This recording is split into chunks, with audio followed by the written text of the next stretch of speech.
पुराने दौर के जेब कतरे भी ईमानदार थे। बस से उतरकर जेब में हाथ डाला। मैं चौंक पड़ा। जेब के चुकी थी।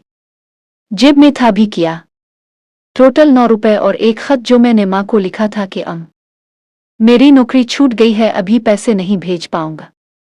3 दिनों से वो पोस्ट कार्ड जेब में पड़ा था, पोस्ट करने का दिल नहीं चाह रहा था। 9 रुपए जा चुके थे। यूं 9 रुपए कोई बड़ी रकम नहीं थी, लेकिन जिसकी नौकरी छूट गई हो इसके लिए 900 से कम भी तो नहीं होती है। कुछ दिन गुजरे। माँ का खत मिला। पढ़ने से पहले मैं सहम गया। जरूर पैसे भेजने को लिखा होगा, लेकिन खत पढ़कर मैं हैरान रह गया। माँ ने लिखा था, बेटा तेरा भेजा 50 रुपए का मनी ऑर्डर मिला।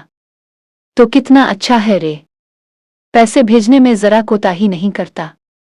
मैं काफी दिनों तक इस अलिफादेलबा में रहा कि आखिर माँ को पैसे किसने भेजे।